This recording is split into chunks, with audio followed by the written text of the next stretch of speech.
নমস্কার, অ্যাস্ট্রো শরণাম চ্যানেলের পক্ষ থেকে সমস্ত বন্ধুদের অভিনন্দন জানাই, স্বাগত জানাই আমাদের এই চ্যানেলের সঙ্গে থাকার জন্য। ধনুরাশির 2024 সাল কেমন কাটতে চলেছে? ধনুরাশির জন্য 2024 সালে বেশ ভালো কিছু খবর থাকতে পারে, তবে কেরিয়ারে রয়েছে বেশ কিছু ওঠাপড়া। 2024 সাল আপনারা কেমনভাবে কাটাবেন, ভিডিওটি শেষ পর্যন্ত দেখতে থাকুন, সমস্ত কিছুই আপনাদের জানা হয়ে যাবে। দারুণ কিছু খবর অপেক্ষা করছে ধনুরাশির জাতক জাতিকাদের জন্য। 2024 সালে ধনুরাশির অধিপতি দেবগুরু বৃহস্পতি মহারাজ বছরের শুরু থেকেই পঞ্চমভাবে উপস্থিত থাকবেন। অন্যদিকে আর এক অধিপতি মঙ্গল গ্রহ মেষ রাশিতে থাকছেন এই সময়। এই গ্রহ আপনার নবম ভাব, আপনার একাদশ ভাব, আপনার প্রথম ভাবকে দেখবে। আপনার জীবনে সঠিক সিদ্ধান্ত নেওয়ার ক্ষমতা বাড়িয়ে দেবে এই গ্রহ অবস্থান। সন্ততিদের নিয়ে এই বছর ভালো খবর আপনি পাবেন। পাশাপাশি আপনার তীক্ষ্ণ বুদ্ধি আপনাকে সঠিক পথে রাখবে। এই সময় আপনি শিক্ষা সম্পর্কে যথেষ্ট সচেতন হবেন। আপনার মনে ধর্মীয় চিন্তার স্থান তৈরি হবে। এই চিন্তাই আপনার জন্য বেশ লাভজনক হবে। সমাজে আপনার সম্মান বৃদ্ধি পাবে। চলতি বছরে আপনার আয়ও বাড়বে অনেকটা। ধনুরাশি 2024 সাল অনুসারে বছরের শুরুটা আপনার পক্ষেই থাকবে। বৃহস্পতি এই সময় পঞ্চমভাবে থেকে আপনার প্রেম জীবনে ভারসাম্য বজায় রাখবে। যদিও আপনার রাশিতে মঙ্গল এবং সূর্য রয়েছে, বছরের শুরুতে আপনার আচরণে কিছুটা আক্রমণাত্মক ভঙ্গি থাকতে পারে, তবে এতে আপনাদের দুজনের সম্পর্কের মধ্যে উত্তেজনা বেড়ে যাবে। ফেব্রুয়ারির শেষ থেকে এপ্রিল পর্যন্ত সময়টা তুলনামূলকভাবে ভালোই কাটবে। বুধ ও শুক্রের আশীর্বাদে প্রেম জীবন বেশ সুখে হবে। ধনুরাশি 2024 সাল অনুসারে আপনার পঞ্চমভাবে শনিদেবের দৃষ্টির কারণে প্রেম জীবনে বেশ কিছু বাধা আসবে, তবে বছরের প্রথমার্ধটি বেশ ভালো কাটবে, কারণ বৃহস্পতি গ্রহ সেখানে উপস্থিত থাকবে। এপ্রিল থেকে মে মাসের মধ্যে শুক্র আপনার পঞ্চমভাবে থাকবে, ফলে এই সময়টি খুব রোমান্টিক হবে। ধনুরাশি প্রেম জীবন যথেষ্ট ভালো কাটবে। 1 জুন থেকে 12 জুলাইয়ের পাশাপাশি আপনি প্রেমে নয়া মোড় আসতে পারে। এই সময় আপনি নতুন কিছু অর্জন করতে পারেন। এই সময় আপনার প্রিয়জনকে খুশি রাখার জন্য 2024 সালে আপনার প্রিয়জনকে খুশি রাখার জন্য সর্বাত্মক প্রচেষ্টা করবেন। ফলে আপনার প্রেম সম্পর্ক আরও মজবুত হবে দিন দিন। তবে এরপরেও আপনার সম্পর্কের টানাপোড়েন বাড়তে পারে। সেপ্টেম্বর মাস আপনার জীবনে আনন্দ বয়ে আনতে পারে। আপনি আপনার প্রিয়জনের সঙ্গে কোথাও ঘুরতে যেতে পারেন। একে অপরের সঙ্গে দারুণ সময় কাটাতে পারেন এই সময়। নভেম্বর ডিসেম্বর মাসে সম্পর্ক স্বাভাবিক ভাগ থাকবে দুজনের মধ্যে। কেরিয়ারের দিক থেকে এই বছরটি বেশ ওঠাপড়ার মধ্যে দিয়েই কাটবে। কর্মজীবনে অনেক ওঠানাবার মুখোমুখি হতে পারে, আপনাকে হতে পারে। তাই এই সময় সারা বছর ধরে কেতু মহারাজ আপনার দশমভাবে থাকবেন। এর ফলে আপনার চাকরিতে কিছুটা অস্বস্তি অনুভব করবেন। আপনার মন কাজ থেকে বারবার দূরে সরে যাবে। মোহভঙ্গ হতে পারে এই সময়। আপনার মনে হতে পারে আপনি যেখানে কাজ করছেন তা আপনার জন্য ঠিক নয়। পাশাপাশি এও মনে হতে পারে আপনার সামর্থ্য অনুযায়ী আপনাকে সঠিক কাজ দেওয়া হয়নি। এতে আপনার মনে একটি হতাশা তৈরি হতে পারে, যা আপনাকে চাকরি থেকে দূরে রাখবে। আপনি চাকরি ছেড়ে দিতে পারেন এই জন্য, কারণ এই সময়টি এপ্রিল থেকে আগস্টের মধ্যে আসতে পারে। তাই এই ব্যাপারে সতর্ক থাকুন। নতুন চাকরির চেষ্টা আপনি করতে পারেন, তবে তা না পাওয়া পর্যন্ত পুরনো চাকরি ছাড়ার কোনো দরকার নেই। ধনুরাশির 2024 অনুসারে এপ্রিল এবং আগস্টের মধ্যে আপনি একটি নতুন চাকরি পেতে পারেন। চাকরি বদল করা এই সময় আপনার জন্য উপকারী হবে। কেরিয়ারের দিক থেকে সেপ্টেম্বর মাস আপনার জন্য খুব ভালো। এই সময় ঊর্ধ্বতন চাইলে আপনি একটি বড় পদও পেতে পারেন। আপনার সহকর্মীরা এই সময় আপনাকে সমর্থন করবে। তাদের সাহায্যে আপনি আপনার কাটানো দারুণ কাজের দারুণ ফল পাবেন। আপনি কিছু সময় তাই তাদের কথাকে আপনি গুরুত্ব দিন। আপনার সব কথা তাদের সঙ্গে ভাগ করে নেওয়ার কোনো দরকার নেই, তবে নিজের জন্য সাহায্য চাইতে পারেন। তাতে কেউ আপনাকে সাহায্য করবে। ফলে আপনার চাকরিতে কর্মক্ষমতা আরও উন্নত হবে। নভেম্বর ডিসেম্বর মাস আপনাকে কর্মক্ষেত্রে স্বস্তি দেবে। আলো আঁধারে বছরটি কাটবে 2024 সাল। কেরিয়ারে যথেষ্ট উন্নতিও হবে, পরক্ষণেই জীবনে ঘিরবে কিন্তু কিছু সমস্যা।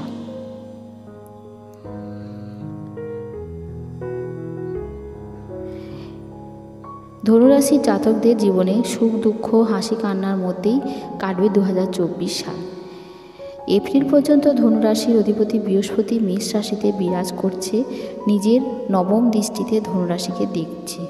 তাই ধনুরাশির জাতকদের জীবনে এই জন্য এই সময়টি খুবই শুভ। কেরিয়ারেও যথেষ্ট উন্নতি হবে। অন্যদিকে শনি সারা বছর আপনার রাশির তৃতীয় স্থানে গোচর করে শিক্ষা, প্রেম, জীবন, অর্থব্যবস্থায় অনুকূল প্রভাব ফেলবে।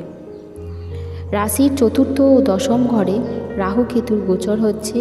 এই বছর আপনার জীবনে মিশ্র প্রভাব ফেলবে। মে থেকে 2024-এ চাকরিতে নতুন সুযোগ রয়েছে, পরিস্থিতি পরিবর্তনের সম্ভাবনা রয়েছে। অফিসে সামঞ্জস্যের অভাব থাকতে পারে, কিন্তু সেটিকে সঠিকভাবে সমাধান করুন। চাকরি ও প্রতিযোগিতামূলক পরীক্ষায় অংশগ্রহণ করছেন যারা, তাদের জন্য বছরের প্রথম 4 মাস লাভপ্রদ। এপ্রিল থেকে আগস্টের মধ্যে কিছু সমস্যা উৎপন্ন হবে। চাকরি ছাড়ার চিন্তা ভাবনা করতে পারেন, তবে নতুন চাকরি না পাওয়া পর্যন্ত পুরনো চাকরি ছাড়বেন না। আবার এই মাসের মধ্যেই নতুন চাকরিও আপনি পেয়ে যেতে পারেন। কেরিয়ারের জন্য সেপ্টেম্বর মাস খুব ভালো, বড়সড় পদ আপনার জন্য রয়েছে। অন্যদিকে ধনুরাশির ব্যবসায়ীদের আয় লাভ হবে, ব্যবসা সম্প্রসারণের পরিকল্পনা আপনি করবেন। তবে সংগঠন ও প্রযুক্তিগত সমস্যা উৎপন্ন হতে পারে, ধৈর্য সহকারে তার সমাধান করুন। এপ্রিল, আগস্ট, নভেম্বর থেকে ডিসেম্বরের মধ্যে ব্যবসায় কিছু চ্যালেঞ্জের মুখোমুখি আপনি হতে পারেন।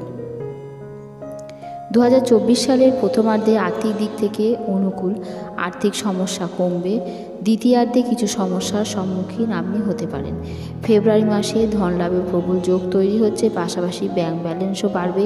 ফেব্রুয়ারি ও মে মাসে আয়ের উৎস বজায় থাকবে। মে মাসে ব্যয় বাড়বে এই রাশির জাতকদের। এই ব্যয় নিয়ন্ত্রণ করার চেষ্টা করুন। আয় ও ব্যয়ের মধ্যে ভারসাম্য বজায় রাখার চেষ্টা করুন। এপ্রিল থেকে আগস্টের মধ্যে কোনো ধরনের লগ্নি করবেন না। অক্টোবর মাসে ধন লাভ হবে, তবে এ মাস থেকে বছর শেষ হওয়া পর্যন্ত কাউকে টাকা ধার দেবেন না, কারণ সেই টাকা ডুবে যেতে পারে। বছরের শুরুর সময়টি এই রাশির ছাত্রছাত্রীদের জন্য বেশ ভালো। বুদ্ধি বাড়বে, সহজে জ্ঞান লাভের ইচ্ছা থাকবে, পড়াশোনা ভালো পরিণাম হবে। শনির প্রভাবে বাধার মুখে পড়তে পারেন। মে মাসে উৎসাহিত হয়ে পড়াশোনায় মনোনিবেশ করবেন। আগস্ট থেকে অক্টোবর পর্যন্ত সময় সামঞ্জস্যপূর্ণ থাকবে, তারপর পরিস্থিতি স্বাভাবিক হবে। প্রতিযোগিতামূলক পরীক্ষার প্রস্তুতি নিচ্ছেন যারা, তারা বছরের শুরুতে সাফল্য লাভ করবেন। জানুয়ারি, মে, জুন মাসে কোনো পরীক্ষা থাকলে তাতেও সফল হবেন। বিদেশে গিয়ে পড়াশোনার স্বপ্ন দেখছেন যারা, তারা জুন জুলাই মাস নাগাদ তাদের সেই স্বপ্ন পূরণ করবেন। আইটি, কম্পিউটার, প্রোগ্রামিং, শিক্ষাশাস্ত্রের সঙ্গে জড়িত ছাত্ররা সফল হবেন। এই রাশির জাতকদের জীবনে প্রেমে ভারসাম্য থাকবে। প্রেমিক প্রেমিকাদের স্বভাবের উগ্রতা বাড়বে, এর ফলে অবসাদগ্রস্ত হতে পারেন। ফেব্রুয়ারি শেষ থেকে এপ্রিল পর্যন্ত সময় আপনাদের জন্য যথেষ্ট ভালো। এপ্রিল থেকে মে মাসের মধ্যে প্রেম জীবনে রোমান্স থাকবে। জুন থেকে জুলাইয়ের মধ্যে প্রিয় মানুষকে খুশি করার সমস্ত ধরনের আপনি চেষ্টা করবেন। প্রেম সম্পর্ক মজবুত হবে, এরপর অবসাদ বাড়বে। সেপ্টেম্বর মাস আনন্দে কাটবে, নভেম্বর ডিসেম্বর মাস ঠিকঠাক কাটবে। অন্যদিকে বিবাহিত জীবন সময়টি মোটামুটি যাবে, স্বামী স্ত্রীর মধ্যে অবসাদ বাড়বে, কথায় ঝগড়া হবে। তবে জুন থেকে জুলাইয়ের মধ্যে পরিস্থিতি উন্নত হবে, অবসাদ কমবে, সম্পর্কে ভালোবাসা গভীর হবে। ফেব্রুয়ারি থেকে মার্চ মাস পর্যন্ত অবসাদপূর্ণ বাণী তিক্ত হবে, এর ফলে বিবাদ বাড়বে। মে মাসের পর পারিবারিক সম্পত্তি সংক্রান্ত বিবাদ হবে, ধৈর্য ধরে কাজ করুন। ধনুরাশির জাতকরা বছরের শুরুতে কোনো কিছু কেনাকাটা করবেন না। ফেব্রুয়ারি থেকে এপ্রিলের মধ্যে বড় সম্পত্তি আপনি ক্রয় করতে পারেন, এরপর সম্পত্তি ক্রয়ে বিলম্ব হতে পারে। এবছর সম্পত্তি ভাড়া দিলে ভালো লাভ হবে। গাড়ি কেনার ইচ্ছা থাকলে এপ্রিল ও মে মাস উপযুক্ত। এরপরে আগস্ট থেকে সেপ্টেম্বর মাসের মধ্যে গাড়ি কিনতে পারেন। স্বাস্থ্যের দিক থেকে বছরটা ঠিকঠাক। কোনো রোগে আক্রান্ত হতে পারেন, তাই সতর্ক থাকবেন। ধূমপান ত্যাগ করুন, না হলে সমস্যা হতে পারে। পেটের গোলযোগ সম্ভব। সুষম আহার গ্রহণ করুন, অতিরিক্ত পরিমাণে জল ও তরল পদার্থ খান। জীবনযাপন প্রণালী উন্নত করলে সুস্থ থাকবেন। 2024 সালে ধনুরাশি জাতক জাতিকাদের জন্য একটি ছোট্ট প্রতিকার, যে প্রতিকারটি করলে আপনারা বেশ ভালো থাকবেন। সে প্রতিকারটি হলো প্রতিদিন নারায়ণ শিলায় একটা বোটা সমেত তুলসী দিন। শিলা না থাকলে নারায়ণের ফটোয় শ্রীচরণে একটা তুলসী অর্পণ করুন। তুলসী পাতা দিন, দিয়ে সেই তুলসী খেয়ে নিন, অথবা আপনার কাছে রেখে দিতেও পারেন। এতে সংসারে যথেষ্ট মঙ্গল হবে। প্রতিষ্ঠা, কর্ম থেকে সার্বিক অবস্থার ধীরে ধীরে অস্বস্তি তো কাটবে এবং অশেষ কল্যাণও হবে, এবং 2024-এ সমস্ত বাধা বিঘ্ন আপনার দূর হয়ে যাবে। 2024-এর জন্য আপনার কী রঙের পোশাক দরকার? পোশাকের রং হলুদ, গোলাপি কিংবা হালকা লাল রাখার চেষ্টা করুন। সব দিক থেকে অনেক স্বস্তিতে থাকবেন। এবং বাড়িতে আপনার ঘরের রং যদি হলুদের ওপরে ভরসা করলে অর্থ সম্মান দুই আসবে। কর্মক্ষেত্রে চলতি বছরে আপনাকে সজাগ থাকতে হবে, না হলে কিন্তু শত্রুরা আপনার ক্ষতি করার চেষ্টা করবে। এমত অবস্থায় গুপ্ত শত্রু সম্পর্কে আপনি সাবধান হন। নিজেকে নিয়ন্ত্রণ না করতে পারলে দাম্পত্য জীবনে অশান্তি দেখা দিতে পারে। বন্ধুরা, ভিডিওটি আজকে এই পর্যন্তই থাক। পরের ভিডিওতে আবার নতুন কিছু বিষয় নিয়ে আপনাদের কাছে হাজির হব।